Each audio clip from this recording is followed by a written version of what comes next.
Good evening, everybody, and welcome to another installment of the Caretakers, sponsored by the Civil War Photo Society, Ron Coddington and Doug York.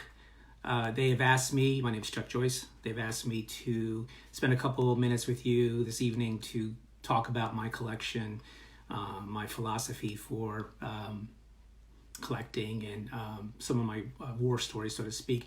I hope I can take your mind off for a little while the troubles we're going through. I just hope everyone also is staying safe, staying in place. We'll get through this. So anyway, let's start. And forgive me if I make some technical mishaps here. This is not my forte, but let's start talking about the collection. So this is what my wife, I think, rather not too jokingly refers to as the Gettysburg Room. It is a collection of mostly images and some artifacts of soldiers who were either killed, mortally wounded, or captured at the Battle of Gettysburg. So I'll do my best, by the way. I see a lot of people are starting to watch. That's great. Hi, Megan. Hi, Doug. Hi, Graham. I'll do my best to answer your questions or to comment on your comments. It may be hard for me while I'm doing this, but so far so good. Hey, Ryan, good to hear from you again, man. Hope you're doing well. This here, to start, is a case of solely of images and artifacts related to soldiers who were either killed or mortally wounded at Gettysburg. And I want to kind of start off with this image here of William H. Dunn of the 62nd Pennsylvania Infantry. He was killed instantly in the wheat field on July 2nd. This is really the first image, although I started collecting images 25 years ago. It was only about 15 or so years ago that I started focusing directly on the Battle of Gettysburg. This is the first image that kind of got me started. I probably had other Gettysburg casualties before that, but once I got this one, I think I was really hooked. Like a lot of people, Gettysburg is an important place, a special place to me, a place I went to as a child a lot with my father. I grew up in Northern Virginia, and we were only about 80 miles away from the battlefield, so we went there a lot. Hey, Larry. Good. I'm glad you're watching, man. I got something to show you in a little bit anyway. Anyway, another thing I wanted to show you guys, and I have to actually get a prop for it, so give me a second here. Sorry about that.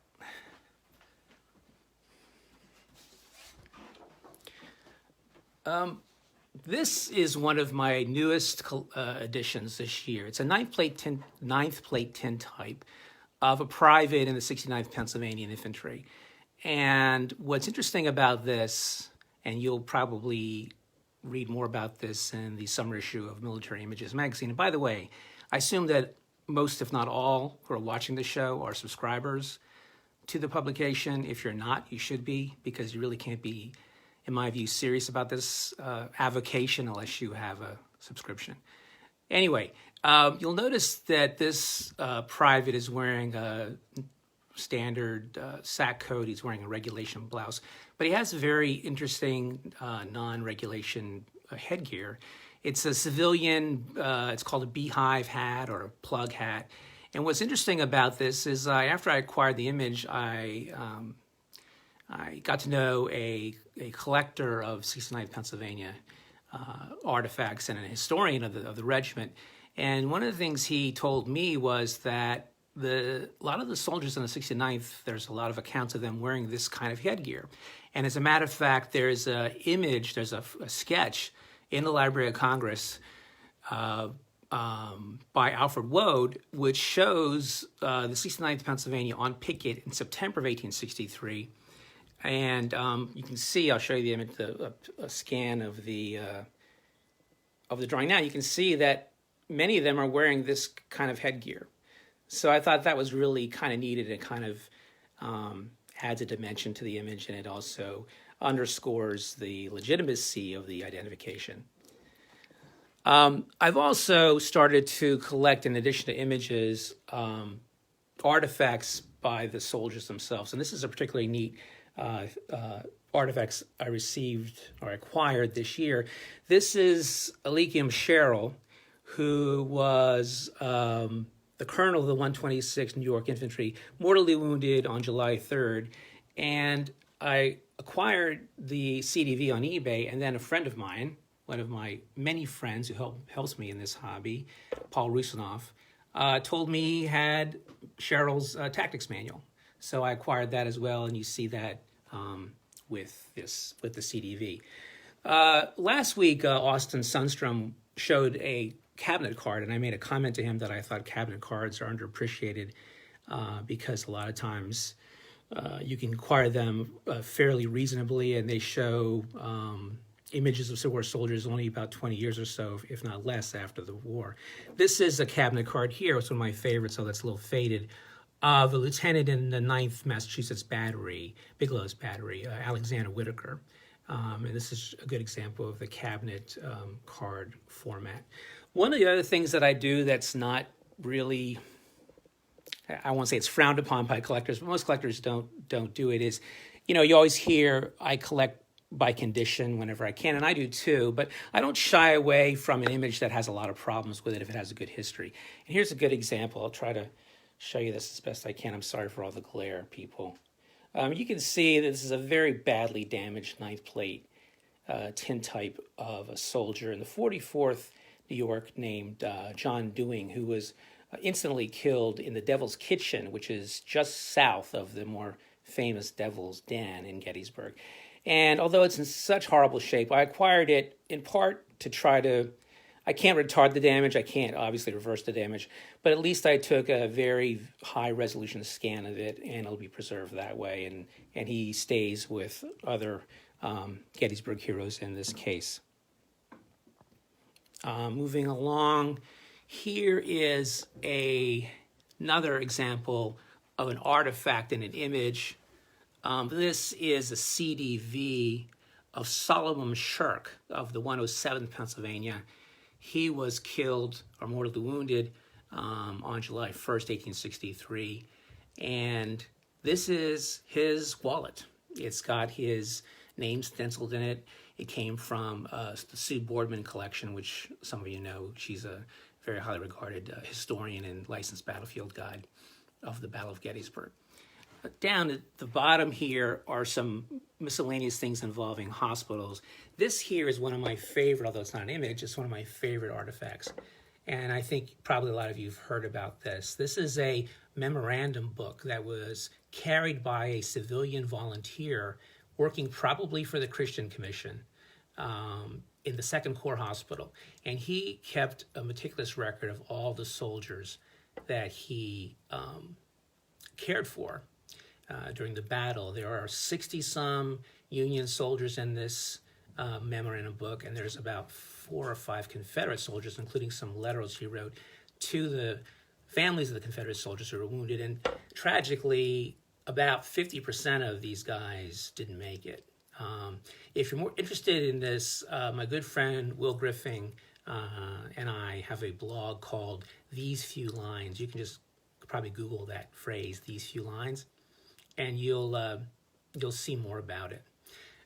Right below that is something I acquired this year. This is a tintype, and again, sorry for the glare, of Justin Dwinnell, who was the surgeon in charge of the 2nd Corps Hospital. So I'm glad that I have them together. Here's a story that some of you probably know about, especially if you have Military Images magazine. It's one of my favorite stories, really. Let me see if I can get this to work. It's supposed to have it. There you go. There you go. In the end, late 2018, I think, I lost an auction on eBay for a set of CDVs of a soldier who was killed at the Battle of Gettysburg in the 137th New York at Culp's Hill. And Ron Coddington in Military Images Live, which is every Monday night, which I don't catch as often as I should, sorry, Ron, showed the CDV because he was doing a story on Memorial Images.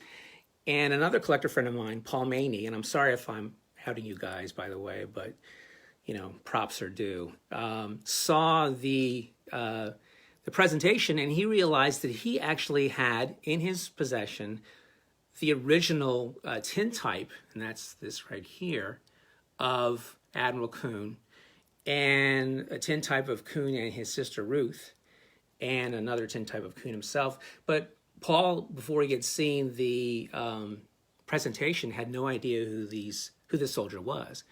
So, long story short, Paul and I did a deal. Let me just say this: a lot of collectors in Paul's position would have really made me squirm for this, because he knew I wanted it. But he was a stand-up guy, and we reached a good deal on it. And I can't thank him enough. It's one of my favorite, if not my favorite, collection of images, and I wanted to showcase it accordingly. Here you'll see some images, and again, if you subscribe to Military Images, a lot of these images may be seen in the upcoming issue of the magazine. These are CDVs of Union soldiers killed or wounded at Gettysburg. I'm not going to say more about them because you can read about it in the magazine. But they came from the Mike McAfee collection. And one of the things I wanted to say is that when you're collecting Gettysburg, there are some people out there that are trying to pass things off as being Gettysburg images, and they're not Gettysburg images, and I've been burned more times than I like to admit. So it's very important sometimes to get an image from an established collector, someone you trust, someone you know, or from a collection that is well-renowned. And with the unfortunate passing of Mike, his collection has become available, and I've been able to acquire these images, and I will treasure them, and they'll keep them together. Okay, this case here are images of Union soldiers who were wounded. They didn't die, they were wounded or captured. I think actually these guys are all wounded. And I wanted to show you a couple and kind of tell you their story. This sticks here, okay. This is a new image I acquired. You'll be probably reading about this in the summer issue. The interesting thing about this image, it's a 6-plate tintype of Reuben Miller, who was in the 153rd Pennsylvania Infantry. He was wounded on July 2nd. He survived the real mauling the regiment took at Barlow's Knoll on July 1st, but then on July 2nd, they also were attacked on the evening of July 2nd on East Cemetery Hill, and he got a flesh wound. And when I say flesh wound, I don't mean a mild wound. I mean a wound through his flesh. Luckily, it didn't break the bone of his shoulder. And it took him out of the action and took him out of the war. But what's interesting about this image is it came out of Michigan. And it was actually found in an abandoned house, in a wall of an abandoned house, by this guy who just goes around and he calls himself an urban spelunker. And he found this, and he also found, what's cool is this note behind the image, he didn't know it was there. I found it when I got the image. This particular soldier, although he's from Pennsylvania, he moved to Michigan after the war, and he lived the rest of his life in Constantine, Michigan. So he shows in this handwritten note that he wrote in 1894 exactly when and where this image was taken, this tintype. And it's a very nice tintype, I think. Also, what's really cool is he kept his hymnal. When he was wounded, they sent him to the hospital in Harrisburg, and a preacher gave him this hymnal, and he wrote in it, received this in Harrisburg, preacher gave it to me, and I led the singing. So I think that's really cool to keep that together. Speaking of keeping things together to the extent I can, this is a quarter-plate tintype of John Badorf of Company C, 149th Pennsylvania, who was wounded and captured on July the 1st. I was lucky a long time ago, probably about almost 20 years ago now, to acquire this and a lot of other items. Most of them have gone to Ron Palm over the years in exchange for Gettysburg casualties, but I still have the tintype, and I have his inscribed Casey's Tactics manuals. Going further along, this is another image that some of you guys will remember that I got from my good friend Rick Brown many years ago. Sorry again for the glare, people. Anyway, this is Samuel Rutter, who was wounded in action in the wheat field in Brooks Brigade on July 2nd.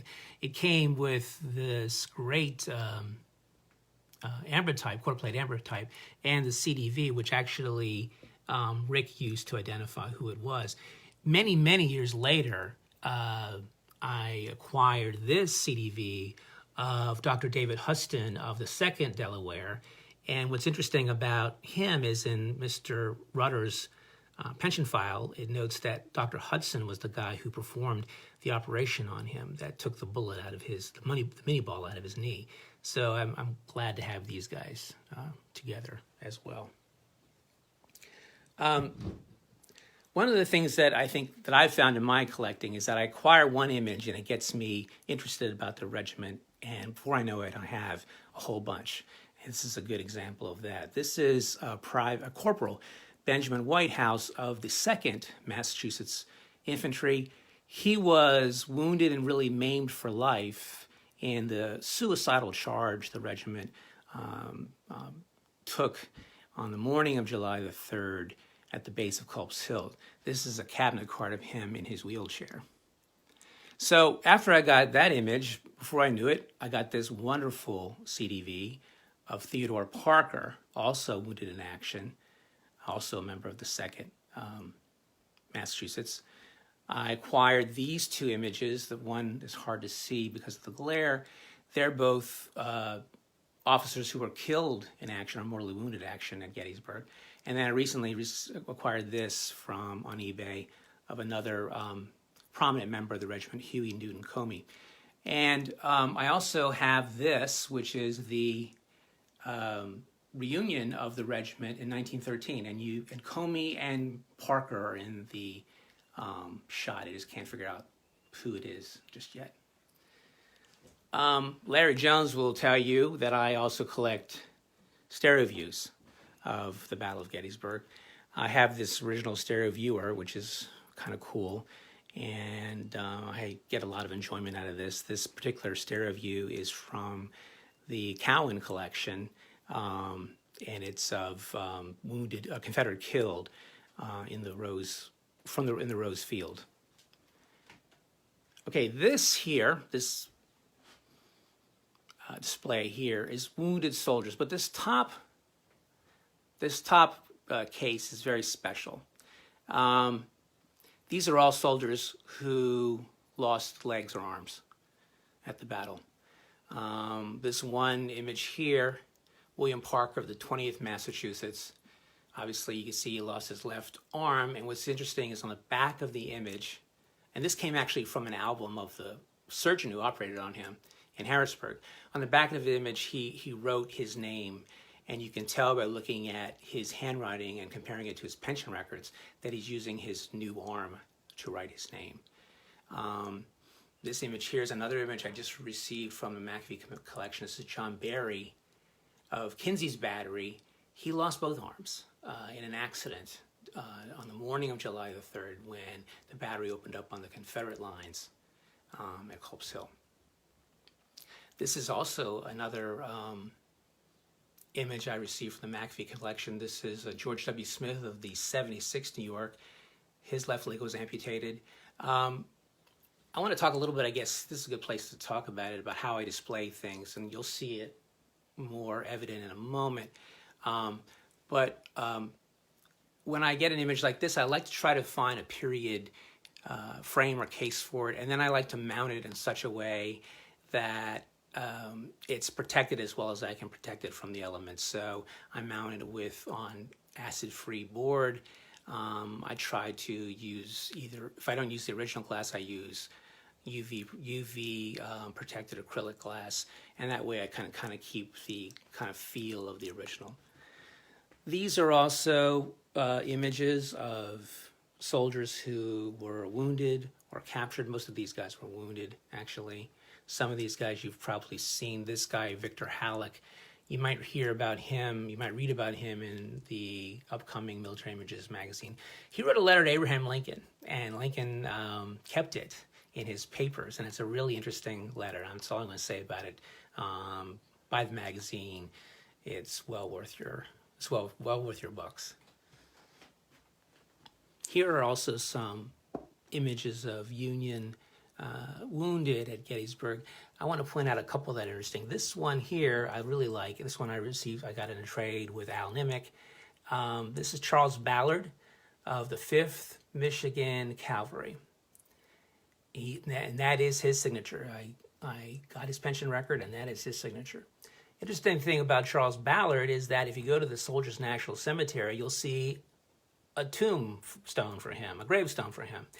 He was erroneously thought to have been killed at the Battle of Gettysburg. He wasn't obviously killed, and I always wonder if he ever came back to Gettysburg and looked at his so-called grave. And I also wonder who in the 5th Michigan Cavalry is actually buried at that spot.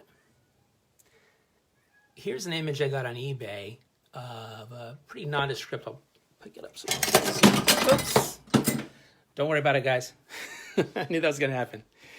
I'll pick it up so you can see a little better. This is James Comey, private in the 111th New York Infantry. Got on eBay for, not that much money. It was pretty reasonable. What was cool about it is the back mark is Tyson's. And when I got his records, I saw that not only was James Comey wounded in action, he became a nurse at Camp Letterman in Gettysburg. So it's one of my favorite images. This is an example of what I was talking about earlier, actually. This is a very badly degraded albumen. My friend Paul Rusinoff actually found this for me in Mansfield many years ago. And I got it because it was reasonable, obviously.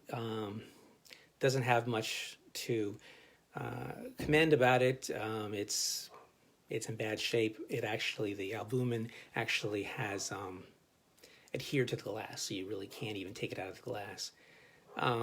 But I kept it, and I got it, and I kept it because it's part of history, and I think it belongs in a collection where it's going to be at home, I hope. These are two other nice Gettysburg wounded images. These are two CDVs of Lieutenant John Clark of Company E, 141st Pennsylvania. They were very hard hit on the second day at the Peach Orchard. And these both came in an album I got from a collector in Baltimore many years ago. This here, it's kind of hard to see. Let me see if I can get the light on better. This is another amputee, a very famous character, John Chase of the 5th Maine Battery. He lost his arm, he lost his eye, he was wounded 48 times. He was given up for dead. He miraculously recovered. He became, after the war, a very famous lecturer on the Battle of Gettysburg, and he used to give presentations about the cyclorama in Boston and in Pennsylvania and really all around the country. Okay, so here you see some of my reference books. These are actually all my reference books, and everything you see here relates to Gettysburg. I can't tell you how important it is for me to have access to these volumes. I consult them all the time. I got the usual suspects, the official records, I've got the bad shelter papers, I've got the standard histories here. But in terms of casualties, if you're going to really get into that area of collecting, and I advise you not to because you're just going to be competing with me, but anyway, you really need to have these volumes by Travis Busey and John Busey, Union Casualties at Gettysburg, and their companion Confederate Casualties at Gettysburg. These are really great reference works. I found very few errors in them, actually, and they're essential. Also, it's really important to have, here's another set of nice CDVs of another double amputee, another famous double amputee, George Warner, of the 20th Connecticut. These, I'm sure you guys have seen over the years. I like the fact that not only this example that's commonly seen is here, but you also have this early one of him and his family. And you have this one, which I love, of him and his family a little bit later. But you'll notice, if you can see, his wife is holding a canister ball. But again, talking about reference works, another thing that's really important, I think, are the state Monument Commission reports. These are New York's, Pennsylvania's, Maine's, New Jersey's. They're really valuable. You can find a lot of things about individual soldiers kind of buried in those pages. So whenever I get a new CDV or a new image of a soldier, I always go to their regimental or to this set of books. If there's a commission that made monuments to that regiment, and you almost always find something interesting. There's also various regimentals here that I use. This one is really special here. This is the 12th New Hampshire Regimental. What's really great about this is it is filled with engravings of privates, common soldiers in various companies, and a lot of times you find an engraving that matches a CDV that you otherwise would know the identity of. You'll see probably another example of that in the Military Images magazine coming up soon. Speaking of Military Images magazine, by the way, here are all of them from first to last. If you're a person of a certain age, my age, for example, you oftentimes complain about how things were better in the old days. They were bigger in the old days. You know, the Snickers bars were bigger. Here's an example that breaks the mold, because you can see, although they were great in the early days, the early Military Images magazines, look at how they've changed over the years, and look at how much more substantial they are under the leadership of Mr. Coddington. So he deserves to be commended, of course. I call this my wall of heroes. These are all Union officers who were either killed or mortally wounded at the Battle of Gettysburg. And you'll see that I try to keep them all in period frames. And these frames come available on eBay every once in a while. Sometimes you're lucky, you find them in an antique store. And I think they really add to the presentation. And I make sure when I use them, I don't use the original backings, because usually it's this horrible wood. I don't use the old rusted nails. I will change the backing out to a acid-free black backing. And oftentimes I will replace the glass with UV protected acrylic. But these are some of my favorites. This is Henry Metcalf of the 2nd New Hampshire, killed in action, again at the Peach Orchard on July 2nd. This one is one of my favorites. This is a beautifully tinted albumen of Lieutenant Francis Goodrich of the 2nd United States Infantry. He was killed in action on July 2nd. And I just think that's a wonderful image. A lot of times when you find tinted images, they're really kind of garish. I think this one is just beautiful. Here's one I recently acquired from my good friend Adam Fleischer. This is a really interesting image of a young George Arrowsmith, who was the colonel of the 157th New York Infantry.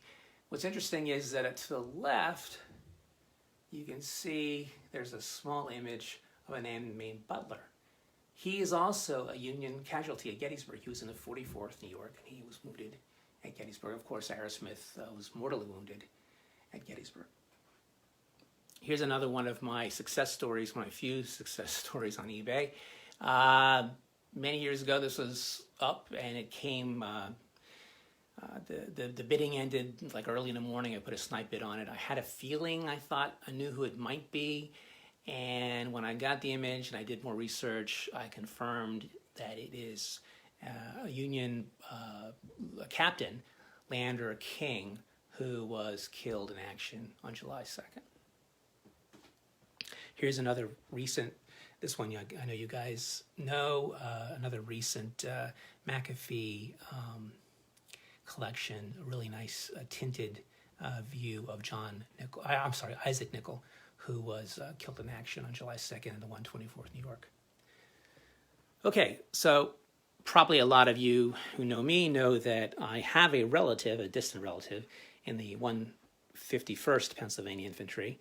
And so I started collecting that regiment, and this is my 151st Pennsylvania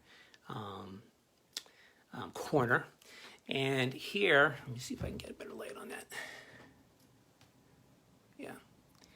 This is an outdoor image of a corporal and a private and a second lieutenant of Company K.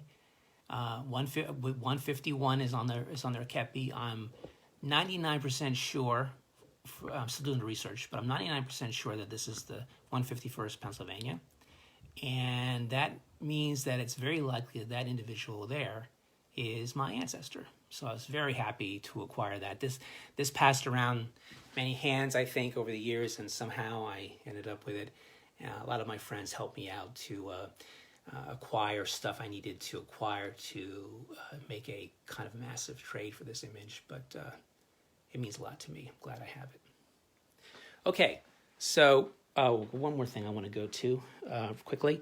In the realm of collecting one image and it becoming kind of an obsession, a couple years ago I was very lucky to acquire from Doc Kraus this tintype of Otis C. Billings of Cowan's Battery, who was mortally wounded, who died, actually killed, at the copse of trees fighting off Pickett's charge. So once I got that, my friend Kyle Stetz told me many, many months later that the horse soldier had recently reacquired these two images, also of two enlisted men in Cowan's Battery, also killed in action at the Battle of Gettysburg. They actually had been found in at an estate sale by one of Gray's, this is Gray here, but one of Gray's relatives, and it was the provenance was just meticulously kept by the collector, and there's no doubt of the authenticity of these two images. So now I have 3 of the 4 mortally wounded or killed members of Cowan's Battery. I also acquired, via Mark Warren from Iowa, this diary of George Brockaway, who was the saddler of the regiment, and I've kept it turned to the July 3rd entry. And then after that, Jeff Qualis, who's an outstanding guy who's helped me out a lot, traded with me to give me this albumen of members of Cowan's Battery who came in 1886, a year before the monument was dedicated, and stood at the graves of their comrades. And actually, when I turned the albumen over, it was actually owned by George Brockaway. So now I have reunited the diary and the albumen, and then later I got the actual badge that was worn, maybe not by Brockaway, but it was worn at that particular reunion. So that's pretty cool. Okay, so at this point you guys are probably wondering, what about the rebels? I don't have a whole lot of Confederates. They're harder to come by, they're more expensive. What I have, though, is really choice, and I want to show you what I have in my collection here. These are the only 2 images I have. I'm looking for, by the way, everyone, I'm looking for a July 1st Casualty. Hopefully a hard image, but I would probably take any format, and the condition, as long as the history is good, the condition doesn't matter to me too much. This is Elijah Amick, 15th South Carolina Infantry, mortally wounded at the Battle of Gettysburg on July 2nd. This image was actually owned by the late Greg Coco, which is pretty cool. And the history is great on this. This is an image that was in Military Images a couple years ago. These are 2 cousins. Both were in the 14th Virginia Infantry. The man on the left, Everett, was killed in action at the Battle of Gettysburg. Now here's something really special, and this is my friend Larry Jones has to take credit for this because he convinced me to get it. So this came into Larry's, I won't say hands, but he had something to do with the sale of this image. This is a bullet that struck Lieutenant Clarkson Horney of North Carolina Regiment at Pickett's charge in the ankle. Wasn't thought to be serious at the time, but he developed gangrene. He had his leg amputated twice, and he died from infection. So this bullet came back to the family. Horny's father came to Virginia where he died and picked up his effects. And it was placed in this envelope, and you can't really make out the handwriting. I had it scanned, and ultraviolet light was put on it, and you can make it out that way. This was written by his sister, and it says, "This is the bullet that essentially this is the bullet that killed my brother." So when I got this, when I bought this, and it took me a whole year to pay this off, Larry, when I got this, I wanted to display it in such a way that you could actually feel the bullet. So I got my framer to build this case, and you could take the bullet out, and you can hold it in your hand. And you can see actually that his, I don't know if you can see this here. Yeah, his sister actually must have cut a hole into the bullet so she could wear it as a necklace around her neck. So what I don't have a lot of Confederate, but what I have, I think, is really choice.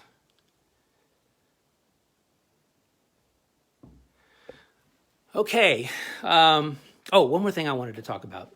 I don't know how long this has been going on, but this is fun. A lot of collectors, this is where I part company from some of them, and I think that they're probably more right than I am, but a lot of collectors, when they get an album, they want to keep the album together. They don't want to separate anything from the album. I try to do that, but sometimes I'll get an album that has already been picked through by collectors, or it's really falling apart, or it's huge. It's basically a cabinet card album that has CDV frames, and then I don't want to keep that whole thing. So, but having said that, there's a lot that you can find and that you need that are on the pages of an album. This is a perfect example.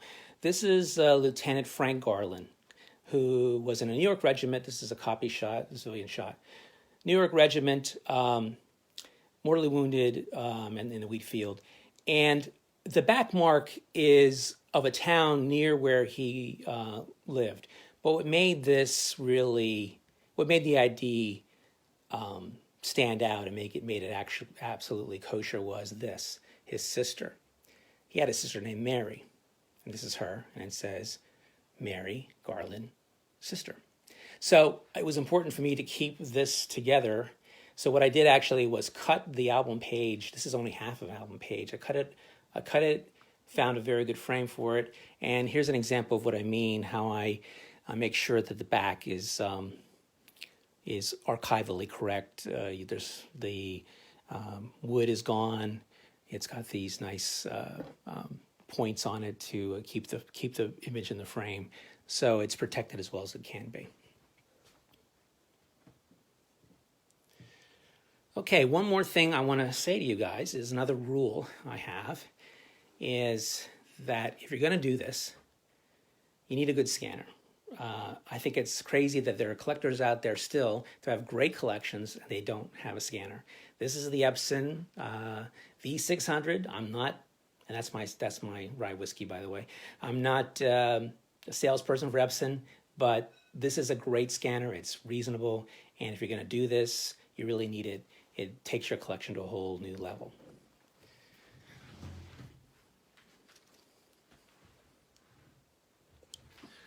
Okay, so that's my collection, guys. Thanks for joining me, and thanks for humoring me for, about 45 minutes.